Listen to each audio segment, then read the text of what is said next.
समय की बात है जब एक मोहल्ले में सब मिलजुल कर रहते थे। उस मोहल्ले में बहुत से बच्चे रहते थे जो आपस में बहुत अच्छे दोस्त थे। वो सब साथ ही स्कूल जाते और साथ ही खेलते। एक दिन की बात है जब सभी बच्चे छुट्टी वाले दिन मोहल्ले में छुपम छुपाई खेल रहे थे। सब बच्चे राहुल, मनीष, रागिनी और शीना छुपन छुपाई खेलने में मगन होते हैं। रागिनी आंखें बंद करके गिनती गा रही होती है और सब लोग इधर उधर छुपने लगते हैं। 1 2 3 4। रागिनी सबको ढूंढने लगती है पर काफी देर हो जाती है। उसे कोई मिलता ही नहीं है। ओहो, मैं तो परेशान ही हो गई। कहाँ छुप गए हो तुम सब? रागिनी सबको बहुत ढूंढती है और आगे निकल जाती है। फिर वहाँ उसे एक बुढ़िया मिलती है। अरे बेटी, यहाँ कहाँ जा रही हो? मैं और मेरे दोस्त छुपन छुपाई खेल रहे थे। मैं उनको ढूंढ रही हूँ। अच्छा, वो बच्चे? अरे वो तो वहाँ उधर की तरफ छुपे हैं। चलो मैं तुमको लेकर चलती हूँ। वो दोनों काफी आगे आ जाते हैं। फिर रागिनी उस बुढ़िया से बोलती है, हम तो काफी आगे आ गए हैं। कहाँ है मेरे दोस्त? यहाँ तो बहुत अंधेरा है और आसपास भी कोई नहीं है। यहाँ कोई आएगा भी नहीं। बुढ़िया को इतना अजीब तरह से हंसते देख रागिनी थोड़ी घबरा जाती है। उसकी शक्ल रोने जैसी हो जाती है। कहाँ है मेरे दोस्त? मुझे उनके पास जाना है। मुझे बताओ कहाँ है वो? रोती क्यों है पगली? हाँ, मैं जैसे तुझे यहाँ तक लाई हूँ उनको भी ले आऊंगी। अब ऐसी बातें क्यों कर रही हो? क्योंकि मैं तुझे जानकर यहाँ लाई हूँ। मतलब मैं कोई बुढ़िया नहीं हूँ। मैं हूँ एक चुड़ैल। बुढ़िया इतना कहते ही एक चुड़ैल में बदल जाती है। रागिनी उस बुढ़िया चुड़ैल को देखकर बेहोशी हो जाती है। वहां जाकर वो उसे एक पिंजरे में कैद कर देती है। उस गुफा में एक कोने में आग जल रही होती है जिस पर एक बड़ी सी हांडी चढ़ी हुई होती है। दूसरी तरफ वहां कुछ जादू टोने का सामान पड़ा हुआ होता है। थोड़ी देर में जब रागिनी को होश आता है तो वो अपने सामने उस बुढ़िया चुड़ैल को देखकर बड़ी तेज चिल्लाने लगती है। ये मैं कहाँ आ गई? मुझे निकालो यहाँ से। माँ, बाबूजी, कोई तो आओ मुझे बचाने। कोई नहीं आ पाएगा। वो तुझे कितना भी ढूंढ ले पर यहाँ तक नहीं पहुँच पाएंगे। प्लीज प्लीज मुझे जाने दो। तुमने मुझे क्यों यहाँ बंद किया है? ये तो बड़ा अच्छा सवाल है। मैंने तुझे यहाँ इसलिए बंद किया है क्योंकि मुझे भूख लगी है और मैं तुम जैसे प्यारे प्यारे बच्चों को खाती हूँ। तुम तो इतनी सुंदर हो, देखकर ही पता चल गया था मुझे कि तुम खाने में बड़ी ही स्वाद भी होगी। नहीं नहीं, मुझे मत खाओ। ऐसा नहीं करो। मुझे मम्मी के पास जाना है। प्लीज मुझे जाने दो। रागिनी वहीं उस खंडहर सी जगह में अकेली उस पिंजरे में बंद पड़ी रोती रहती है। दूसरी तरफ सब बच्चे अपने घर चले जाते हैं पर रागिनी के माता पिता अभी भी रागिनी का इंतजार कर रहे होते हैं। अब तो बहुत देर हो गई और नीचे भी कोई बच्चा नहीं दिख रहा है। रागिनी की माँ उससे राहुल, मनीषा, शीना सबके घर जाकर ढूंढ लेती है पर वो किसी के घर नहीं होते। रागिनी के माँ बाप उसे पूरे मोहल्ले में ढूंढने लगते हैं पर रागिनी का कुछ पता नहीं चलता। पूरा मोहल्ला रागिनी को ढूंढने में लग जाता है।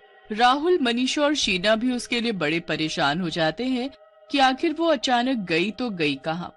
अब अगले दिन सब बच्चे स्कूल जाते हैं पर सभी को रागिनी की बहुत चिंता होती है। सब शाम को बैठकर रागिनी के बारे में बात कर रहे होते हैं।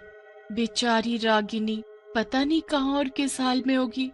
हमें भी उसे ढूंढने की कोशिश करनी चाहिए।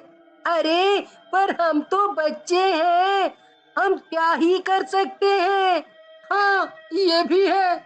अच्छा सुनो, मैं सामने दुकान से चिप्स के पैकेट लेकर आती हूँ। मुझे भूख लग रही है। शीना चिप्स के पैकेट लेने सामने दुकान पर जाती है। दुकान से चिप्स लेकर वो वापस आ ही रही होती है कि तभी उसकी नजर दूर खड़ी उसी बुढ़िया पर पड़ती है। उसकी शक्ल अंधेरे की वजह से ठीक दिख नहीं रही होती, पर वो शीना को ही इशारा कर रही होती है। क्या आप मुझे बुला रही हो? हाँ, इधर आओ। शीना उस बुढ़िया के पास चली जाती है। जी बोलो, आप मुझे क्यों बुला रही थी? बेटी, तुम दुकान से कुछ खाने का ले रही थी। पता है मेरा भी एक पोता है, बहुत छोटा है वो। अच्छा, तो ये आप उसको दे देना।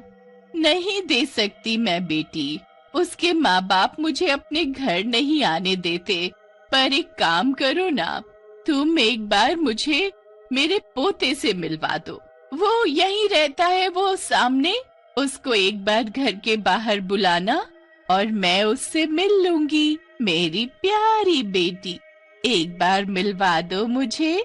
ठीक है, मैं आपकी मदद कर दूंगी।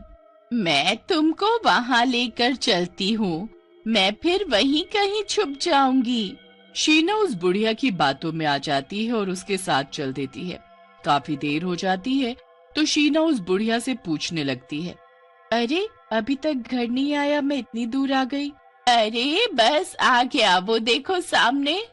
वो खंडहर, उसमें रहता है आपका पोता? हाँ बेटी, बस एक बार वो दरवाजा खटखटाओ, वो बाहर आ जाएगा। शीना बिल्कुल ऐसा ही करती है। वो जाकर दरवाजा खटखटाती है कि तभी पीछे से बुढ़िया उसे अंदर धक्का दे देती है।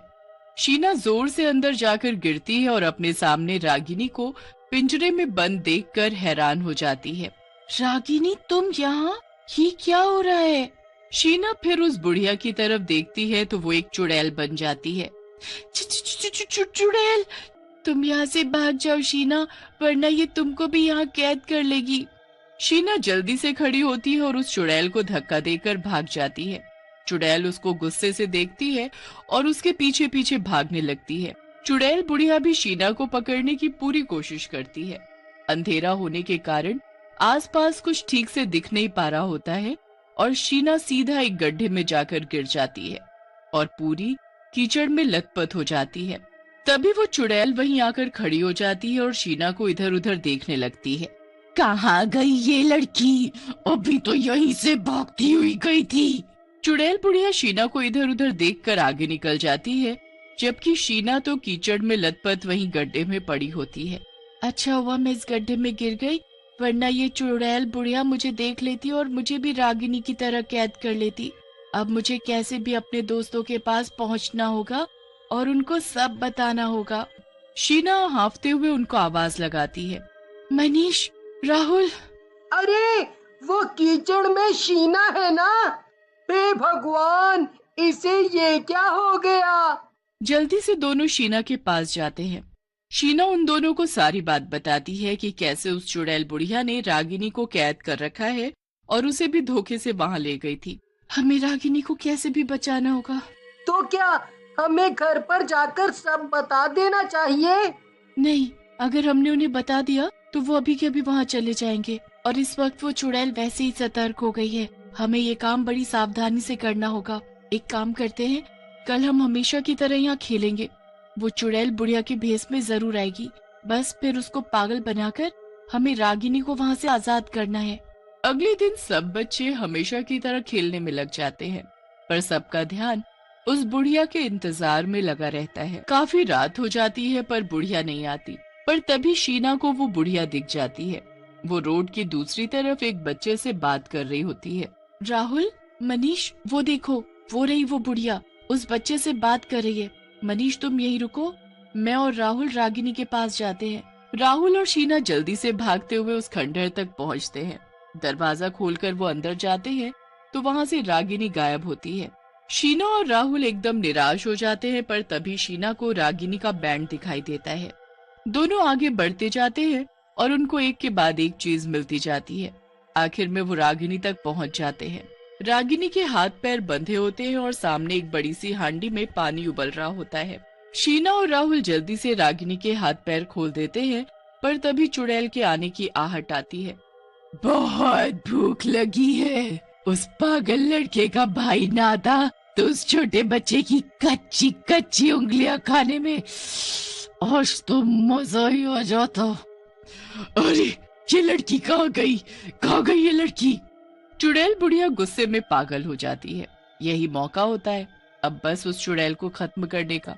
तीनों बच्चे चुड़ैल के पीछे ही खड़े होते हैं और फिर एक साथ उस चुड़ैल बुढ़िया को उस हांडी में धक्का दे देते हैं। चुड़ैल बुढ़िया उस बड़ी सी हांडी से बाहर ही नहीं आ पाती और उसी में उबल कर